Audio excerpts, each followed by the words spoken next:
ये ईडी और सीबीआई का ताना बाना इसलिए नहीं बुना गया कि कोई बेईमानी हो गई है। ये ईडी और सीबीआई का ताना बाना इसलिए बुना गया है कि कश्मीर से कन्याकुमारी तक किसी चाय के ढाबे पे भी रुके हुए 10 लोगों से बात करोगे कि केजरीवाल कौन है जानते हो, बोले यार वो दिल्ली में काम बड़ा शानदार कर रहा है, और काम तो कर ही रहा है, ईमानदारी से कर रहा है। केजरीवाल जी का नाम आज ईमानदारी का प्रतीक बन गया पूरे देश में। और भारतीय जनता पार्टी इतनी अपने आप को कहते हैं दुनिया की सबसे बड़ी पार्टी होने के बावजूद एक राज्य में एक उदाहरण नहीं पेश कर पाई कि उस राज्य में काम ईमानदारी से हो रहा है और काम हो रहा है। उस छवि को बिगाड़ने के लिए ये सारा षड्यंत्र, सारे कुचक्र रचे जा रहे हैं, उस अरविंद केजरीवाल जी की ईमानदारी की छवि को बिगाड़ने के लिए। लेकिन जनता जानती है, जनता के दिल के दरवाजे खुले हुए हैं। आप जेल के दरवाजे बंद कर सकते हो, लेकिन जनता के दिल के दरवाजे बंद नहीं कर सकते। जनता के दिलों में आज भी वही नारा गूंज रहा है पिछले 10 साल से। बताइए क्या? भ्रष्टाचार का एक ही काल, भ्रष्टाचार का एक ही काल। और जिनका जिक्र अभी संजय भाई ने किया कि इधर उधर जितने भ्रष्टाचारी थे सबको इकट्ठा करके भारतीय जनता पार्टी बना ली और भारतीय जनता पार्टी बड़ी पार्टी कर ली, उनको भी कहना चाहता हूं कि आपका काल अभी जेल में है, लेकिन ज्यादा दिन तक जेल में नहीं रख पाओगे, आपका काल बाहर आएगा। 17 महीने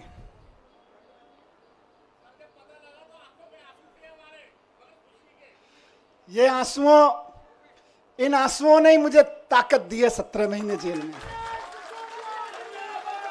मैं जब राजघाट पे आपसे बात करके गया था तो कह के गया था शायद 7-8 महीने लगेंगे। मुझे उम्मीद थी कि 7-8 महीने में न्याय मिल जाएगा, लेकिन कोई बात नहीं, 17 महीने लग गए। 17 महीने लग गए, लेकिन जीत सच्चाई की हुई है, जीत ईमानदारी की हुई है। इसीलिए कहते हैं कि भगवान के घर पे देर है लेकिन अंधेर नहीं है। भगवान के घर पे देर हो सकती है लेकिन अंधेर नहीं हो सकती है।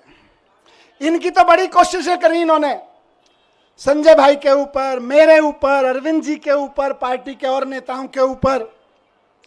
देश के सख्त से सख्त कानूनों की सख्त से सख्त धाराएं लगा के इनको बंद कर दो झूठे सच्चे केस में, और ऐसी ऐसी धाराएं लगा दो जो दुनिया भर में आतंकवादियों के ऊपर लगाई जाती हैं। ऐसी ऐसी कानूनों की धाराएं लगा दो जो दुनिया में ड्रग माफिया के ऊपर लगाई जाती हैं। ऐसी ऐसी धाराएं लगा के इन्होंने सोचा इनको जेल में बंद कर दो, तो जैसे आतंकवादी को जेल में डाल देते हैं तो सड़ता रहता है, जैसे ड्रग माफिया को जेल में डालते हैं तो दुनिया में सड़ता रहता है। इन्हें लगा अरविंद केजरीवाल, मनीष सिसोदिया और संजय सिंह को भी जेल में डालेंगे तो सड़ जाएंगे। लेकिन आपके आंसुओं की कीमत है ये, आपके आंसुओं की ताकत है ये कि जेल के ताले भी पिघल जाते हैं।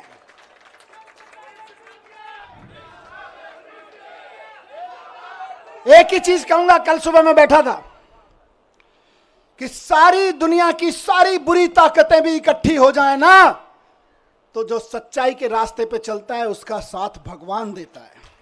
बाबा साहब ने 75 साल पहले, करीब 75 साल पहले अंदाजा लगा लिया था कि कभी कभी ऐसा भी होगा, हम लोकतंत्र का संविधान बना रहे हैं, लेकिन कभी कभी ऐसा भी होगा कि इस देश में तानाशाही ताकतें आके आतंकवादियों और ड्रग माफियाओं पर लगाए जाने वाले कानून को आम आदमी के ऊपर लगाएंगे, व्यापारियों के ऊपर लगाएंगे, विपक्षियों के ऊपर लगाएंगे। तो उस वक्त उन व्यापारियों को, उन आम आदमियों को, उन विपक्षियों को कौन बचाएगा? तो बाबा साहब ने पहले ही लाइन जोड़ दी थी, संविधान बचाएगा। यही भगवान की कृपा है। कौन बचाएगा उनको जब तानाशाह सरकार अपना जुल्म करेगी, एजेंसियों का दुरुपयोग, कानूनों का दुरुपयोग करेगी, जेलों का दुरुपयोग करेगी, तो कौन बचाएगा? 75 साल पहले उस महान शख्सियत ने लिख दिया था कि मैं ऐसा संविधान दे रहा हूं कि तुमको संविधान बचाएगा। अब तो दुश्मन भी इस बात को मानने लगा है कि यार इन आम आदमी पार्टी वालों में कुछ तो मिट्टी है, जो 17 महीने, 6 महीने जेल में रह जाते हैं इनके नेता, उसके बावजूद ना झुकते हैं ना टूटते हैं। किसी मिट्टी के तो बने हैं, ये उस मिट्टी के बने हैं। मैं बताता हूं, ये उस मिट्टी के बने हैं भारतीय जनता पार्टी वालों, जिस मिट्टी पर भगत सिंह का पसीना की बूंदें गिरी हुई हैं, जिस मिट्टी पे गांधी ने गोली खाई थी, जिस मिट्टी पे भगत सिंह के पसीने की बूंदें गिरी हुई हैं, जिस मिट्टी पे खड़े होकर बाबा साहब ने तुम्हारी जैसी लोगों की ताकतों के, उस वक्त की ताकतों के जुल्म झेले थे, उस मिट्टी से ये बने हुए हैं। इनको तुम्हारी तोता मैना क्या तोड़ पाएंगे? ये तुम्हारे सीबीआई और ईडी क्या तोड़ पाएंगे? इनको नहीं टूटे लोग। और मैं जेल में बैठा बैठा दुआएं करता रहा और सलाम करता रहा अपने एक एक साथी को कि यह है अरविंद केजरीवाल की मुट्ठी, यह है अरविंद केजरीवाल की फैमिली, यह है अरविंद केजरीवाल का कुनबा, जिसकी एक उंगली को भी हिम्मत से हिला नहीं पा रहे हो तुम लोग। वाह, फक्र था मुझे सब पे। आपने कहा ना कि आप आंसू बहाते थे बाहर, मैं कहता हूं मैं फक्र से सीना चौड़ा करके उस जेल की कोठरी में बैठा होता था अपने एक एक भाई पे के ऊपर, एक एक बहन के ऊपर। यह मेरी ताकत थी। जेल के अंधेरे, मैं कहूंगा कि जेल के अंधेरे में यह ताकत तो होती है कि वो तोड़ तो सकती है, लेकिन जिसके बाहर इतना प्यार, इतनी ताकत, इतना सम्मान। मैं कल से उतरा हूं, मुझे किसी ने बोला मनीष जी 17 महीने बाद आ रहे हो, 2 दिन के लिए रेस्ट पे चले जाना।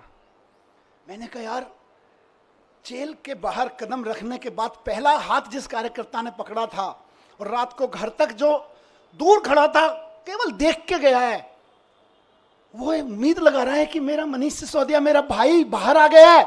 और मैं कहूं नहीं, मैं तो छुट्टी जा रहा हूं यार, नहीं, खून पसीना बहाने के लिए बाहर आया हूं, छुट्टियां मनाने के लिए नहीं।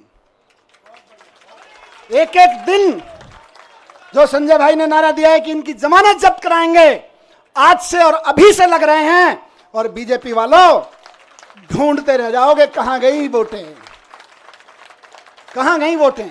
आज से लगना है सबको। जो सुन रहे हैं सोशल मीडिया और मीडिया के माध्यम से, एक एक कार्यकर्ता साथी को कहना चाहता हूं, दिल्ली के एक एक नागरिक को, हरियाणा के एक एक नागरिक को, देश के एक एक नागरिक को कहना चाहता हूं कि इस तानाशाही के खिलाफ तो एक एक आदमी को वोट करना पड़ेगा। सवाल हमारा नहीं है। तानाशाही के खिलाफ ये जो लड़ाई है सिर्फ आम आदमी पार्टी के कार्यकर्ताओं की नहीं है, सिर्फ विपक्ष के पार्टी कार्यकर्ताओं की नहीं है, ये देश के एक एक आम आदमी की है।